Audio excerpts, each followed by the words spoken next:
नमस्कार, आप देख रहे हैं न्यूज़ भारत में आपके साथ शगुन। आइए देखते हैं आज के मुख्य समाचार। यूक्रेन में कभी भी हो सकता है युद्ध, कई देशों ने अपने नागरिकों को वापस बुलाया। यूक्रेन संकट धीरे धीरे काफी गहराता जा रहा है। इसका असर दुनिया के कई देशों पर पड़ रहा है। रूस की ओर से यूक्रेन पर आक्रमण करने के डर से अब कई देश अपने नागरिकों को यूक्रेन से जाने की अपील कर रहे हैं। इसके साथ ही कई देश अपने डिप्लोमेटिक स्टाफ को भी वहां से बुला रहे हैं। वहीं कुछ देश अपने नागरिकों के लिए यूक्रेन की यात्रा न करने की सलाह दे रहे हैं। अमेरिका को डर है कि रूस जल्द ही यूक्रेन पर आक्रमण कर सकता है। अभी हाल ही में अमेरिका ने यह आशंका जताई थी कि बीजिंग ओलंपिक खत्म होने से पहले ही रूस यूक्रेन पर हमला बोल सकता है। अमेरिका पहले ही अपने नागरिकों को यूक्रेन छोड़ने का आग्रह कर चुका है। अमेरिका के अलावा कई और देश की सरकारें अपने नागरिकों से यूक्रेन छोड़ने की अपील कर रही है। जिन देशों ने अपने नागरिकों को यूक्रेन छोड़ने का आह्वान किया है उनमें Germany, Italy, Britain, Ireland, Belgium, Luxembourg, Netherland, Canada, Norway, Estonia, Lithuania, Bulgaria, Slovenia, Australia, Japan, Israel शामिल है। इसके साथ ही सऊदी अरब और संयुक्त अरब अमीरात ने भी अपने नागरिकों को यूक्रेन से बाहर निकलने का आग्रह किया है। फ्रांस ने अपने नागरिकों से यूक्रेन छोड़ने के लिए तो नहीं कहा, लेकिन उत्तरी और पूर्वी यूक्रेन के सीमावर्ती क्षेत्रों की यात्रा न करने की सलाह दी है। इसके साथ ही रोमानिया, जो यूक्रेन की सीमा के पास ही है, उसने अपने नागरिकों को देश की यात्रा से बचने को कहा है। साथ ही अपने नागरिकों को वहां रहने की जरूरत पर गंभीरता से विचार करने की बात भी कही है। रूस ने अपने कुछ राजनयिक कर्मचारियों को वापस बुलाते हुए कहा कि उसे उकसावे का डर है। अमेरिका ने कीव में अपने अधिकांश राजनयिक कर्मचारियों को प्रस्थान करने का आदेश दिया है। अमेरिका का मानना है कि रूस किसी भी वक्त यूक्रेन पर हमला कर सकता है। यूक्रेन संकट को देखते हुए कनाडा अस्थायी रूप से कीव में अपने दूतावास को बंद कर रहा है। यूरोपीय संघ के निकायों ने कीव में गैर जरूरी राजनयिक कर्मियों को देश छोड़ने और विदेशों से दूर संचार करने की सिफारिश की है। रोमानिया ने कीव में अपने दूतावास से गैर जरूरी कर्मियों को वापस बुला लिया है। वहीं इजराइल ने दूतावास के राजनयिक व कर्मचारियों के परिवारों को वहां से निकाला है। भारत यूएई के बाद अब एक और देश खरीद रहा राफेल। आखिर क्यों बेजोड़ है यह फाइटर जेट? फ्रांस के राफेल फाइटर जेट की डिमांड बढ़ती ही जा रही है। पहले भारत ने फ्रांस से राफेल फाइटर जेट खरीदे, फिर संयुक्त अरब अमीरात ने फ्रांस के साथ डील की। अब इंडोनेशिया राफेल जेट खरीद रहा है। इंडोनेशिया को लड़ाकू राफेल जेट विमान भारत से सस्ते में मिलेंगे। एशियाई मुल्क अपने देश में कम पैसों में फ्रांस से 6 अधिक ऐसे जेट फाइटर्स लेगा। 42 ऐसे फाइटर जेट्स के लिए इंडोनेशिया की डील $8.1 अरब में हुई है, जबकि भारत के 36 राफेल विमान के लिए $8.7 अरब में डील हुई थी।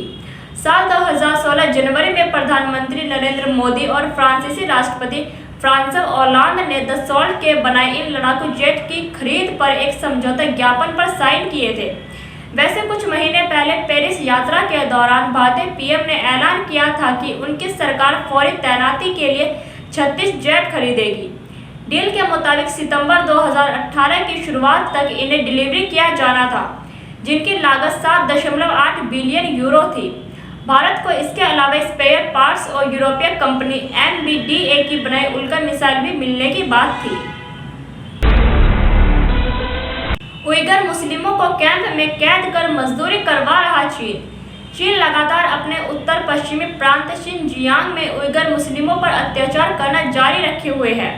उनके साथ भेदभावपूर्ण कार्य किए जा रहे हैं, जिसमें उनसे जबरन मजदूरी करवाना, असंभव उत्पादन की अपेक्षाएं और लंबे समय तक काम करना जारी रखना शामिल है। संयुक्त राष्ट्र की एक समिति ने इसकी जानकारी दी। संयुक्त राष्ट्र ने चीन से कहा कि वह अपने रोजगार नियमों के वैश्विक मानकों के हिसाब से करे। चीन पर लंबे समय से उइगर मुस्लिमों के साथ दुर्व्यवहार करने का आरोप लगता आ रहा है। अंतर्राष्ट्रीय श्रम संगठन की रिपोर्ट के मुताबिक चीन ने 1964 के रोजगार नीति सम्मेलन के विभिन्न आर्टिकल्स का उल्लंघन किया है। चीन ने इसे 1997 में लागू किया था, जिसमें स्वतंत्र रूप से रोजगार चुनने का अधिकार भी शामिल था। इंटरनेशनल लेबर स्टैंडर्ड्स के टाइटल वाली 870 पेजों की रिपोर्ट विशेषज्ञों की समिति द्वारा किया गया मूल्यांकन है। यह कांगो से लेकर अफगानिस्तान तक विभिन्न देशों की लेबर स्टैंडर्ड्स के प्रगति को देखता है। इसमें बच्चों से मजदूरी, अवसर की समानता, मातृत्व संरक्षण, व्यावसायिक प्रशिक्षण जैसे क्षेत्रों की जानकारी है। ट्रंप ने बिजनेस के लिए राष्ट्रपति पद का इस्तेमाल किया। अमेरिका के पूर्व राष्ट्रपति डोनाल्ड ट्रंप ने इन दिनों सुर्खियों में बने हुए हैं। पहले उन पर राष्ट्रपति रहते हुए आधिकारिक कागजात को फाड़कर फ्लश करने के आरोप लगे हैं। अब ट्रंप पर अमेरिका के पूर्व राष्ट्रपति के तौर पर उनकी पहचान का इस्तेमाल व्यक्तिगत फायदे के लिए करने का आरोप लगा है। ट्रंप ने पॉलिटिकल फंड रेजिंग के लिए जो प्रोग्राम किए थे वो पैसा उनकी जेब में गया। इसके अलावा भी ट्रंप ने पहचान से फायदा उठाने के लिए कई वेंचर शुरू किए। न्यूयॉर्क टाइम्स की रिपोर्ट के मुताबिक ट्रंप पिछले साल दिसंबर में नेपल्स, इटली की एक क्रिसमस पार्टी में शामिल हुए थे। इस पार्टी में शामिल होने से उनके साथ तस्वीर क्लिक करवाने के लिए 7.50 लाख रुपए $10,000 से लेकर 22.50 लाख रुपए $30,000 तक वसूल किए गए। इस पैसे का इस्तेमाल पॉलिटिकल प्रोग्राम और चैरिटी के लिए होना था, लेकिन ये पैसा सारा ट्रंप के बैंक अकाउंट में गया। पार्टी में मौजूद लोगों ने बताया कि उन्होंने एक प्राइवेट कंपनी विहिब फंडराइजिंग से टिकट खरीदे थे। इस कंपनी के फाउंडर ब्रेट केल्टनर का दावा है कि इस प्रोग्राम का बड़ा हिस्सा चैरिटी में दिया गया है, जबकि इसका विज्ञापन करने वाली वेबसाइट पर चैरिटी की कोई वजह नहीं बताई गई। ट्रंप के प्रवक्ता टेलर बुडोविच इन सभी आरोपों ने कहा कि ट्रंप सार्वजनिक पद पाने से पहले ही अमीर थे। राष्ट्रपति पद छोड़ने के बाद भी आम लोगों ने उनसे जुड़े आइडियाज और प्रोजेक्ट की मांग बनी हुई है। ऐसा राजनीतिक में पहले कभी नहीं हुआ। आतंकवाद पर भारत ने संयुक्त राष्ट्र में पाकिस्तान को फिर लताड़ा। कहा, पाक आतंकवादियों पर अब भी कर रहा समर्थन। भारत ने सोमवार को पाकिस्तान को लताड़ते हुए कहा कि पूरी दुनिया को पता है कि 2008 में मुंबई, 2016 में पठानकोट और 2019 के पुलवामा आतंकी हमले के अपराधी कहां से आए थे, और यह निराशाजनक है कि इन कायरतापूर्ण घटनाओं के लिए जिम्मेदार लोगों को अभी भी पाकिस्तान का समर्थन हासिल है। संयुक्त राष्ट्र में पाकिस्तान पर स्पष्ट रूप से निशाना साधते हुए भारत ने कहा कि आतंकवाद का यह केंद्र आतंकी संगठनों को पालता पोसता है, जो संयुक्त राष्ट्र द्वारा घोषित 150 से ज्यादा संगठनों और व्यक्तियों से जुड़े हैं।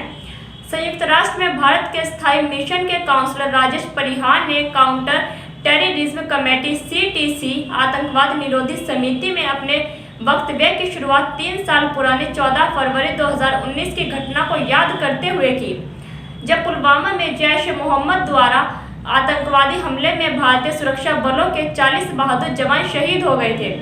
उन्होंने जवानों के बलिदान पर उन्हें श्रद्धांजलि भी दी। परिहार ने कहा कि दुनिया ने 2008 मुंबई आतंकी हमला, 2016 पठानकोट आतंकी हमला और 2019 पुलवामा आतंकवादी हमले के त्रासदी को झेला है। हम सभी को पता है कि इन हमलों के अपराधी कहां से आए थे। दक्षिण और दक्षिण पूर्व एशिया के सदस्य देशों के साथ TCT कार्यकारिणी निदेशालय CTET के कामकाज पर परिहार भारत का राष्ट्रीय बयान आधिकारिक बयान दे रहे थे। उन्होंने कहा कि यह निराशाजनक है कि इन कायराना हमलों के पीड़ितों को अभी भी न्याय नहीं मिला है और इन हमलों के सरगना साजिश रचने वाले और धन मुहैया कराने वाले आज़ाद घूम रहे हैं। उन्होंने पाकिस्तान के संदर्भ में कहा कि हमले के जिम्मेदार लोगों को अभी भी देश का समर्थन और मेजबानी मिल रही है। पाकिस्तान के प्रधानमंत्री इमरान खान द्वारा अल-कायदा के मृत नेता ओसामा बिन लादेन को शहीद बताए जाने का संदर्भ देते हुए उन्होंने कहा कि आतंकवाद का केंद्र आतंकी संगठनों को पालता पोसता है, जो संयुक्त राष्ट्र द्वारा घोषित 150 से ज्यादा संगठनों और व्यक्तियों से जुड़े हैं और उसके नेताओं को क्रूर आतंकवादियों को शहीद बताता है। ब्रेकिंग न्यूज के लिए बने रहिए एम न्यूज़ भारत के साथ।